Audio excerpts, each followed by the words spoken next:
Hey, good morning, Discovery Kids. My name's Paul Rosenfeld. I'm one of the primary school leaders, and great to have you guys here with me this morning. I've just come here to just do a bit of teaching with you today, and the first thing we want to try and do is a counting game. Let's see how good you guys are at counting, what you guys know. So down here we have two items. We have a pear and a pear. You might call it a pair of pears. Easy to count, yeah? 2. Next up, I have some gold. Now 1, 2, 3, 4, 5 gold coins. Pretty easy again. Now here, I have, they're not mine, they're my daughter's, little Hatchimals. Now we have a jar full. Now you probably can't tell how many are in there, but if you want to take a quick guess, and I'll give you the answer in about 5 seconds, just so you can see a jar full of little Hatchimal figures. Now there are 64 Hatchimals in there. So that one's a little bit harder to count, but still possible. Now next up, we have a head, which is covered in hair, including some eyebrows.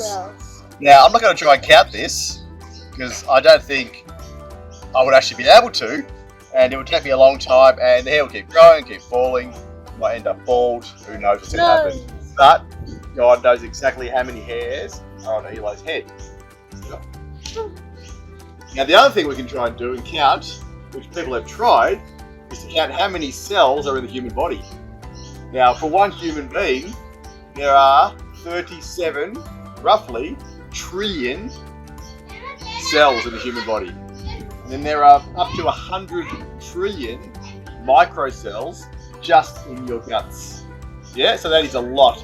Probably pretty hard to count, much like trying to count all the sand around the world as well. So God knows exactly all of these things. He has made us, He has created us. Sit down now, thank you. Scarecrow. And so He knows everything about us, including how many hairs are on our head, and the Bible tells us this.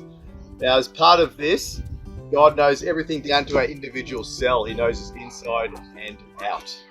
So as God has created us, He wants to take care of us and look after us, just as our parents have created us and they look after us all the time. God also does that, but to other parts of our life as well. And so wherever we do, whatever we go, God is always there looking after us. Not always in the way that we expect or think it will be, but that is what we are going to look at today. Okay, so today's Bible story comes from the Old Testament in the book of 1 Kings, chapter 17, and the story about the prophet Elijah. Now Elijah followed God everywhere. He obeyed what God said. He listened to Him. He prayed. He did all the things that God asked of him. And one of the things God asked him was to go and speak to the king Ahab, who was the king of the current land. And he gave Ahab some bad news, which was that there was going to be a drought for the next few years in this country, which means a drought, no rain, no crops, can't feed your people, so not good news for the king. Now, the king was not happy. And so, God told Elijah to go, run away and hide. And so God told Elijah exactly where to go.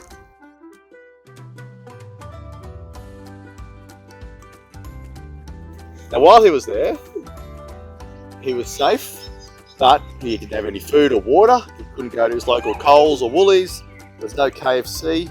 Now God, loving and knowing and caring for about Elijah, made sure that He supplied him with everything he needed. So God had a brook by that allowed Elijah to have water to keep him going, and there was no Uber Eats around, but there was Raven Eats. So birds would bring food to Elijah every morning and every evening. Squawk, squawk. Now once the water stopped, because the drought was all through the land, even where Elijah was, God sent Elijah, or told Elijah to go to another place. And there God also looked after him with food and water. So Elijah, if you read this chapter, God kept telling Elijah what to do, and Elijah kept following God and doing exactly as He asked. And through that, God looked after him. He gave him what he needed to survive. And Elijah was able to get through to the end of the drought. So Elijah was led to a new town, and God told him to meet this woman at the gate. Now, she was a widow, which means her husband had passed away, and it was just her and her son. Now, she was just preparing some bread. It was basically going to be their last meal because of the drought in the land. They had no food, they couldn't provide, so she planned to make a last meal, and then her thought was that they would then die from starvation. So Elijah's come along, he's got no food, he also needs food. So God said to the lady, while the drought is on, your flour and your oil jars will never run dry. They'll always be full. Now you think about that, if you've got a Kit Kat and you're eating through that Kit Kat and get to the end and you finished, no more. But imagine if that Kit Kat just kept never being ever finished. You kept eating and eating and eating, and it was always more Kit Kat. So this is like this flour. It was, you cannot explain except for it being a miracle and what God said. So caring for this woman and her son, and for Elijah, God provided food for them for the rest of the drought. So Elijah stayed here until it was over and was taken care of. Now, at the same time, the son got very sick, really, really sick, and he actually died. Now, Elijah is around. The woman knows that he's the man of God because he has spoken directly what God has told him. And so she goes to him and blames him for the son dying, that she's helped him and all this stuff has still happened. So Elijah went up to the boy's room, and it says in the Bible that he cried out to God. So he didn't just ask a quiet prayer, dear God, please save this boy.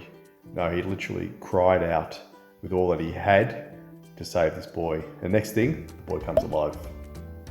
So you read through the Bible, there are actually a lot of stories where people died and God brought them back to life. Another one in the New Testament, the Apostle Paul, where someone fell out of a window onto the ground and came back to life. They prayed for him. So God was taking care of this widow. God knew that this son meant so much to her. Also to Elijah, having lived with them for a while now.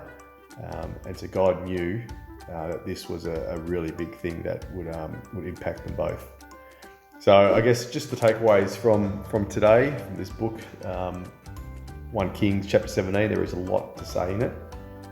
But two main points I want to bring out is that there are numerous miracles. The things that science, that man cannot explain, happened in these stories. From the ravens being fed, from the drought coming, from the never-ending flour, from the child being brought back from the dead. And the other thing is how Elijah prayed. He cried out to God. So just for you guys, when you talk to God, just really tell him about the good things that are happening, but also the bad things. He wants to get to know you, he wants to hear from you, and he really wants to connect and have a relationship, because he does care about you more than anything. And he's always there, even when we don't feel that we want to be close to him. He's always there waiting for us to come and chat to him. So have a great Sunday. Thanks for allowing me to share with you guys, and I will speak to you soon. God bless.